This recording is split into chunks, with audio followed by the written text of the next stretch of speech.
En justice, 10 ans de prison, c'est ce qu'écopent 10 militants du parti SID pour avoir agressé un député national de l'UDPS.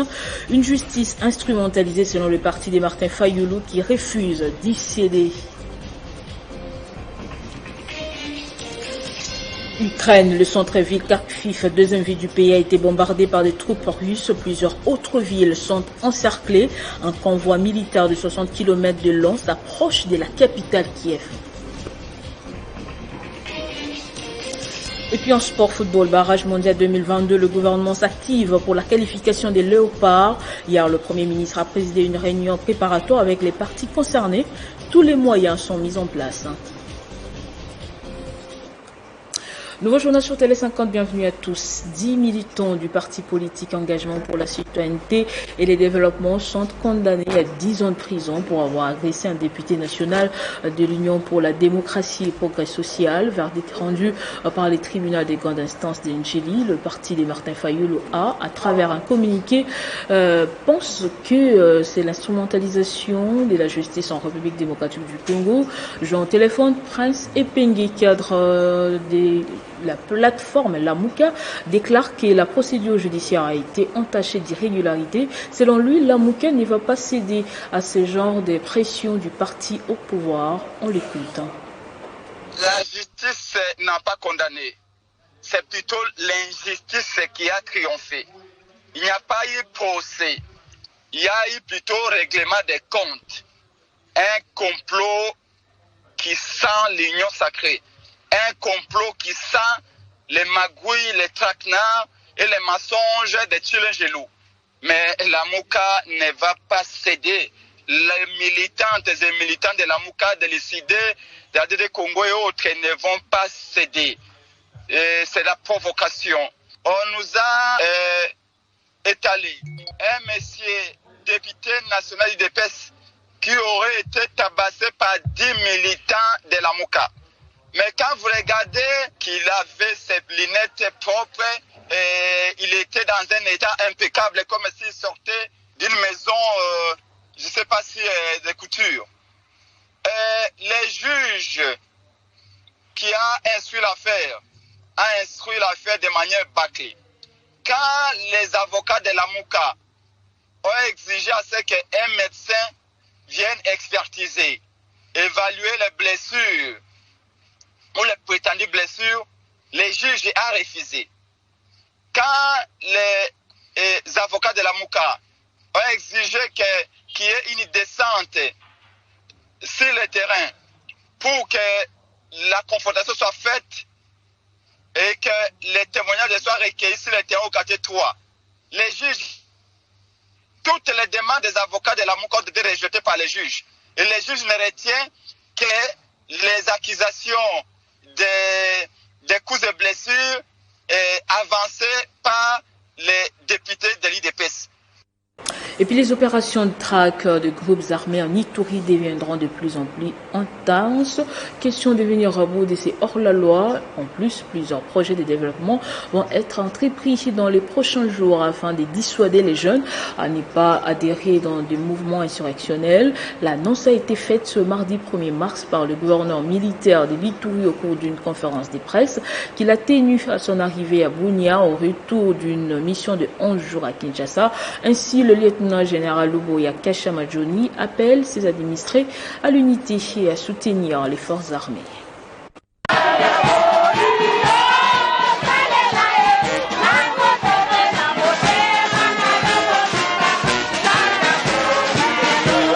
Après une mission de service à Kinshasa, le gouverneur militaire de l'Ituri regagne sa province. L'air est à l'unité, à la cohésion et à faire bloc derrière les forces armées pour imposer une fois pour toutes la paix en province de l'Ituri en neutralisant les groupes armés, exhorte le lieutenant général Luboya Kashamajoni au cours d'une conférence de presse animée à l'esplanade du gouvernorat. Ça fait 18 ans qu'il y a le désordre ici. Laissez un peu de temps. Je vous avais dit, on va monter en puissance petit à petit. Et on y va petit à petit, pas par pas, mais on va y arriver. Et ces gens-là, je vous assure, ces gens-là, ils montent, ils descendent, ça va finir. Avec ou sans moi, ça va finir. Et ça, je vous le jure.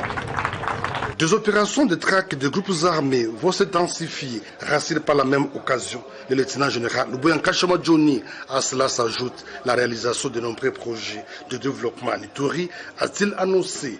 Pour sa part, la population réaffirme son soutien indéfectible au gouverneur de province pour la réussite de sa mission, celle d'imposer une paix durable dans cette partie de la République démocratique du Congo. Si tu as Ituri et ça gouverneur Atikala, pour yende moto avec simboka te bana mboka ba mboka ba zo sa mboka.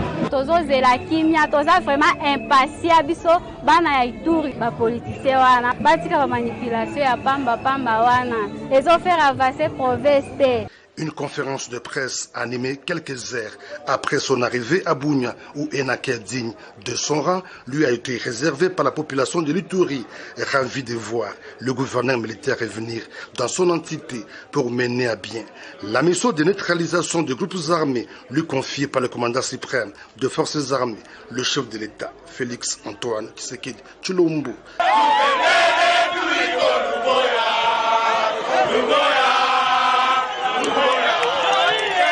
Et pendant ce temps, les réseaux des associations des professeurs des universités du Congo annoncent avoir accepté le principe de la suspension de la grève, et ce après une réunion convoquée par le gouvernement au lendemain de la marche des étudiants.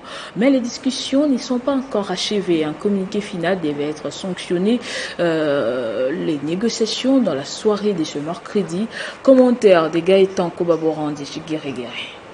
Bientôt 2 mois que les universités publiques suivent le mouvement de grève enclenché par le RAPUCO.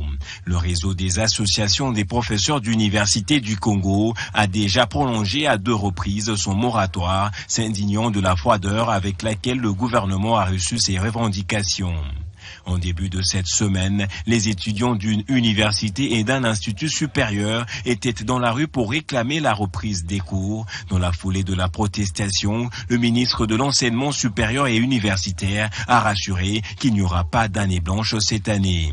Au lendemain de la marche, le gouvernement a organisé une rencontre d'évaluation avec la représentation de professeurs. Le RAPUCO a accepté le principe de la suspension de la grève, comme le lit ici le coordonnateur du réseau des associations des professeurs. Le gouvernement a réaffirmé sa volonté de répondre favorablement aux revendications des professeurs et le RAPUCO a accepté le principe de la suspension de la grève. Les équipes sont à pied d'œuvre pour finaliser les communiqués conjoints final et relatif, lequel sera signé dans la journée de 2 mars 2022. Ce mouvement de grève a connu jusque-là plusieurs phases des négociations, sanctionnées notamment par la signature de protocoles d'accord d'abord avec les assistants chefs des travaux et administratifs, ensuite avec les professeurs. Les échanges devront se poursuivre dans une commission paritaire dont le contenu pourrait être connu ce soir. La Cour constitutionnelle a répondu favorablement à la saisine de la Commission électorale nationale introduite le 16 février concernant la conformité de son règlement intérieur à la Constitution tel que révisité le 10 février de l'année en cours en assemblée plénière. Et c'est le premier vice-président de la CENI, bienvenue Ilanga Lembo, qui a représenté le président de la centrale électorale de Nkadima empêché au cours de l'audience publique du mardi à la Haute Cour. Accompagné des autres juges et devant une assistance restreinte, le juge président de la prestigieuse cour, Dieudonné Kelouba, a prononcé l'arrêt qui procure au règlement intérieur de la Commission électorale nationale indépendante sa force de loi. À l'issue de l'audience, le premier vice-président de la CENI, bienvenu Ilanga, a expliqué la portée de l'acte du jour. L'organisation et fonctionnement de la centrale électorale sont régis par les textes réglementaires. Là, il s'agit du règlement intérieur qui a été déjà adopté en plénière. Nous sommes ici venus introduire une requête en conformité à la Cour constitutionnelle. Aujourd'hui, la Cour a rempli son appel, déclarant ce règlement intérieur conforme. Bon, la Cour va certainement notifier la Commission électorale et puis après le règlement et en application. Notant que la Commission électorale nationale indépendante sera notifiée officiellement de cet arrêt par la Cour constitutionnelle dans le jour qui viennent. L'édit règlement intérieur sera alors publié au journal officiel et deviendra opposable à tous. Direction le Nord Kivu, au moins 50 personnes sont tuées à Beni depuis le mois de janvier, malgré l'état de siège instauré par le gouvernement. Selon le rapport de l'Organisation des Nations Unies du 23 février dernier, rendu public ce mardi, en 2 mois, les tableaux de la sécurité de cette province est sombre, renseigne cette organisation. Et restons dans le Nord Kivu, la Fondation Josué Mofula a lancé à Goma un concours de la poésie sur la paix pour inculquer la culture de l'écriture et de la lecture aux jeunes et aussi leur transmettre les vertus de la paix dans cette partie du territoire national longtemps secouée par l'insécurité des groupes armés. Annoncé à son arrivée à Goma, sa ville natale et son fief électoral, l'honorable José Mofula, accompagné des opérateurs culturels de la province du Nord Kivu, Johnson Ishara et Akram Tunsifu, de la coordinatrice de la fondation FJM, ainsi que d'autres membres de cette fondation, a procédé au lancement du grand concours interscolaire de poésie sur la paix. Ce concours, qui vise à la fois l'initiation des élèves à l'écriture littéraire et à cultiver l'esprit de paix, n'est pas une première. C'est plutôt la 2e édition après le concours littéraire qui avait occasionné le sponsoring par la FJM du recueil collectif intitulé Les larmes ensanglantées au Kivu, une œuvre publiée aux éditions Mediaspol de Kinshasa. Ce concours, nous sommes en train de lancer la 2e édition qui s'appelle Concours de poésie sur la paix à l'Est, en vue d'encourager les jeunes à la culture de la lecture et de l'écriture. Ce concours-là, c'était pour initier les jeunes gens et créer de l'émulation dans les jeunes que vous êtes. Et aussi pour transmettre la culture de la paix. Très ravi de cette belle nouvelle qui va faire dénicher plusieurs bonnes plumes et qui va donner l'occasion à plusieurs d'obtenir des bourses d'études et tant d'autres cadeaux spéciaux, les élèves de plus de 60 écoles où ont sillonné les membres de la Fondation José Mofula n'ont pas manqué d'exprimer leur joie. Et dans le monde, 7e jour de l'invasion russe en Ukraine, les troupes russes continuent avec leurs offensives.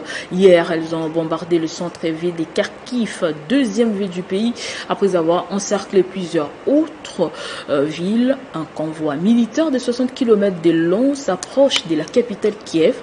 En visioconférence avec le Parlement européen, le président ukrainien a demandé à l'Union européenne de ne pas laisser l'Ukraine.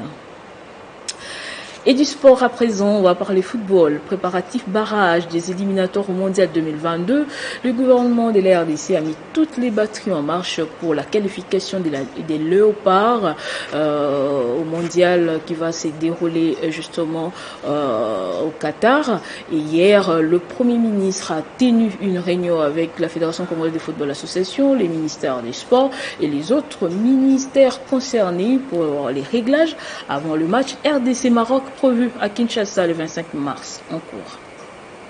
L'organe de la Fédération congolaise de football association, le Comité olympique du Congo, le secrétariat général du ministère des Sports et Loisirs, conduit par le ministre Serge Condé, le ministre d'État en charge du budget et la vice-ministre des Finances, tous ont pris part à cette réunion préparatoire avec le Premier ministre Samalou Condé. Objectif, la qualification de la RDC au Mondial 2022. Qu'il est question pour tous les Congolais de se mobiliser comme un seul homme. Et tout ça devrait commencer par la volonté du gouvernement de voir le pays se qualifier à la Coupe du Monde. Et le Premier ministre a préféré que ça se passe au début du mois de mars. Voilà qu'aujourd'hui on est le 1er mars. Le Premier ministre nous a réunis. C'est une première réunion. Et on aura encore à se rencontrer pour l'évaluation. Nous avons discuté de tout, ce qui concerne la préparation, la mobilisation, ainsi que la mise en place de tous les moyens pour que notre équipe nationale ne se plaigne de rien, pour que nos athlètes soient psychologiquement très bien préparés et que nous livrions ce match et avoir notre qualification et aller à la Coupe du Monde 48 ans après. Au-delà des mobilisations de moyens financiers, il faudra aussi une forte mobilisation du 12e homme. Écoutez, le message est clair. Le gouvernement de la République démocratique du Congo a mis tous les moyens en place. Le chef de l'État lui-même a pris tout en charge. Et pendant que je vous parle, pour ce qui concerne l'organisation, il n'y a rien qui manque. Nous demandons juste à tous les Congolais de supporter leur équipe nationale, que tous les Congolais soient derrière les léopards, que tous les Congolais se mobilisent, parce que c'est un match historique que leur équipe va livrer. Donc c'est une histoire de tout le monde, c'est une histoire de toute la République. C'est vraiment historique, 48 ans après, que nous voyons notre équipe nationale à la Coupe du Monde Qatar 2022. C'est le 25 mars prochain que la RDC jouera face au Maroc à Kinshasa avant la manche retour d'ici barrage au Mondial Qatar 2022, 4 jours après, à Rabat. Et ce journal est terminé, place au rappel des titres. En justice, 10 ans de prison, c'est ce que COP 10 militants du parti est cédé pour avoir agressé un député national de l'UDPS. Une justice instrumentalisée selon le parti de Martin Fayulu qui refuse d'y céder. Ukraine, le centre-ville de Kharkiv, deuxième ville du pays, a été bombardé par des troupes russes. Plusieurs autres villes sont encerclées. Un convoi militaire de 60 km de long s'approche de la capitale Kiev.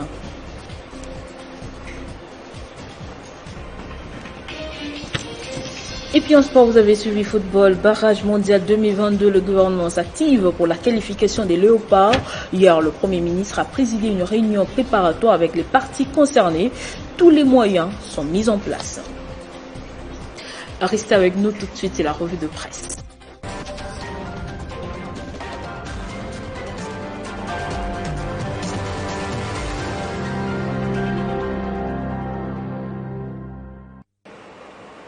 Et c'est avec vous, Jenny Kayembe Moussobola. Bienvenue. Merci Nathalie Yoko, bonjour à tous.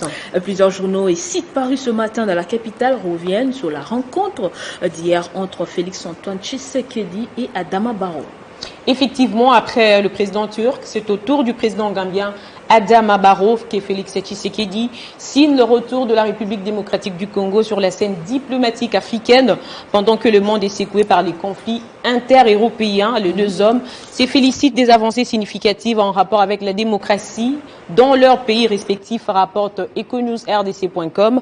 En tout cas, le président congolais et gambien tiennent à rendre fluide la communication entre l'Afrique centrale et de l'Ouest à travers leurs pays respectifs. Félix Tshisekedi et Adama Barrow restent déterminés que ni la langue ni la géographie ne peuvent en constituer un obstacle, complète l'agence congolaise de presse. Du fait qu'entre les deux pays, il y a beaucoup d'opportunités. Et en parlant justement du chef de l'État, à son sujet, Forum des As s'intéresse à l'arrestation de son conseiller spécial en matière de sécurité, François Biya. Selon les confrères, des défenseurs de droits de l'homme plaident pour sa libération immédiate. Dans une déclaration parvenue à la rédaction de Forum des As, ces derniers ont laissé entendre, je cite, « Avant d'occuper des hautes fonctions au sein de l'appareil sécuritaire, il est et reste un citoyen congolais dont le droit sont garantis tant par la Constitution que par les lois de la République. Pour eux, François Biya est juste victime d'un règlement de compte. C'est une arrestation injuste, poursuit le collectif Free François Biya Kasonga, qui s'inquiète dès son état de santé, rapporte La Prospérité.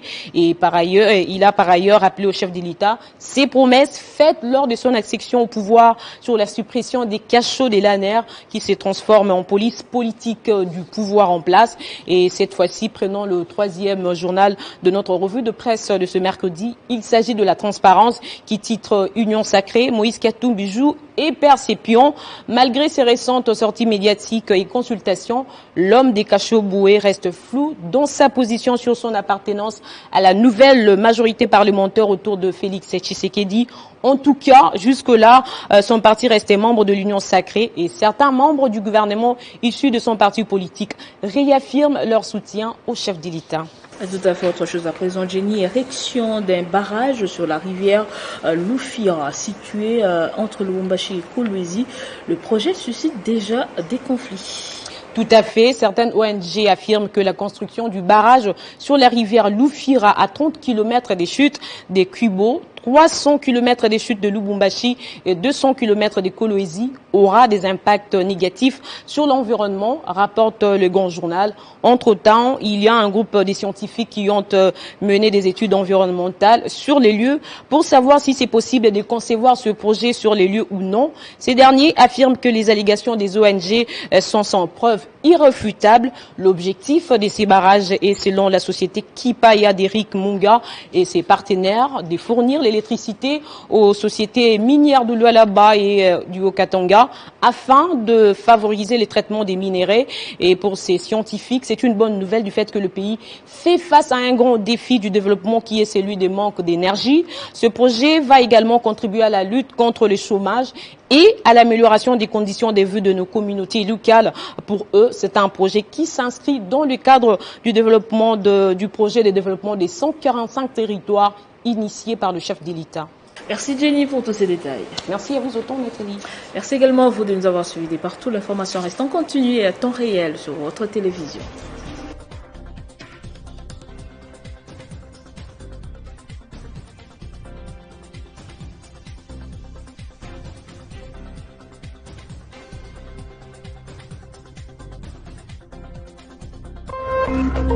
Téléchargez les infos Télé 50 sur www.télé50.cd.